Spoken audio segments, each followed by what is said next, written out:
Dear student, আসসালামু আলাইকুম ওয়া রাহমাতুল্লাহি ওয়া বারাকাতুহু। কেমন আছো? আশা করি আল্লাহর রহমতে সকলে ভালো আছো। আজ অনার্স সেকেন্ড ইয়ার একটি সাবজেক্ট হচ্ছে বিজনেস ম্যাথমেটিক্স। আজকে বিজনেস ম্যাথমেটিক্সের ম্যাট্রিক্সের একটি টপিকস আলোচনা করব। চলো শিক্ষার্থীদের কথা না বলে অঙ্কের মধ্যে চলে যাই। তো শিক্ষার্থীবৃন্দ, এখানে তোমরা একটু লক্ষ্য করো, এখানে এক্স এর মান দেওয়া আছে। এক্স এর মান কত আছে? 3 4 4 8। ওয়াইয়ের মান দেওয়া আছে 1 2 3 4। কি বলছে? Compute the value X Y, মানে তোমার এক্স ওয়াইটা বার করতে কইছে। অর্থাৎ এক্স ওয়াই মানে কি? এখানে গুণ প্রয়োগ করতে কইছে। গুণ আমরা সকলেই জানি। চলো শিক্ষার্থী কথা না বলে আমরা অঙ্কের মধ্যে চলে যাই। প্রথম থেকে গিভেন GIBEN গিভেন। আগে আমরা এক্স এর মানটা তুলি। এক্স সমান সমান শিক্ষার্থীবৃন্দ এক্স এর মানটা চলো, দেখো 3 4 তারপর 4 3। ওকে, এক্স এর মানটা তুললাম। তারপর ওয়াই সমান সমান ওয়াইয়ের মানটা তুলি। ওয়াইয়ের মান কত আছে? 1 2 3 4। বাস আমরা মানটা তুললাম। অর্থাৎ এখন আমাদের কি তৈরি করতেছে? এক্স ওয়াই বার করতে হয়েছে। তো আমরা সুতরাং চিহ্ন দিয়ে আমরা এক্স ওয়াই দেখি। এক্স ওয়াই লিখলাম, তারপর ইকুয়াল টু চিহ্ন প্রয়োগ করলাম।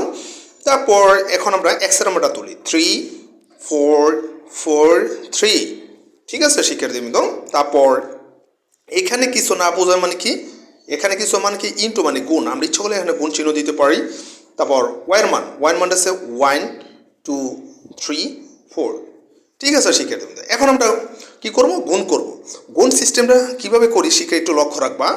সারি কলাম, অর্থাৎ এই টোটাল মানটাকে প্রথম সারি দিয়ে গুণ দিবা। টোটাল মানটাকে প্রথম পরবর্তী সারি দিয়ে গুণ দিবা। তো প্রথমত শুরু করি আমরা। এখানে 3 আছে, এখানে আচ্ছা 3 লিখলাম। 3 গুণ ওই এখানে 1 আছে, আমরা 1 লিখলাম। আর গুণের ক্ষেত্রে সূত্র যে প্লাস প্রয়োগ করতে হয়, অর্থাৎ যোগ চিহ্ন প্রয়োগ করতে হয়।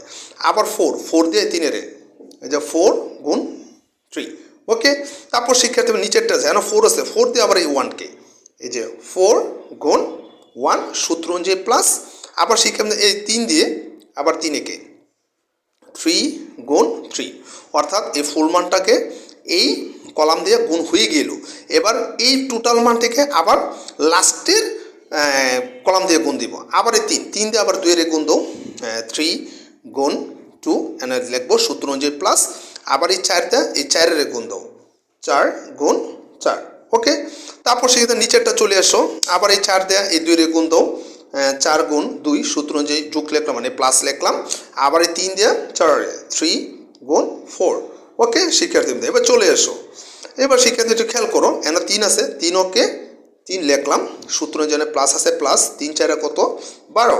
আবার কত? 4 4 প্লাস আছে প্লাস, 3 3 9। তারপর শিক্ষার্থী এখানে চলে এসো। 3 2 গুণে কত? 6 প্লাস আছে প্লাস, 4 4 কত? 16। আবার শিক্ষার্থী এখানে যোগ করো, 4 2 গুণে 8 প্লাস আছে, ওই যে প্লাস আছে প্লাস, 3 4 12। তারপর শিক্ষার্থী লাস্টের টপিকসটা সমান সমান আমি এখানে লিখলাম। আবার এবার যোগ করে দিই। 12 আর 3 কত? 12 13 14 15। 12 আর 3 আমাদের হচ্ছে কত? এই 15 চিহ্ন প্রয়োগ করলাম। আবার 4 আর 9 কত? 13।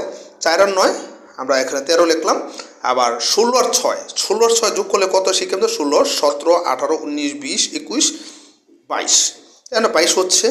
16 আর 6 যোগ করলে 22। এবার 12 আর 8 যোগ করলে হচ্ছে শিক্ষার্থী 30।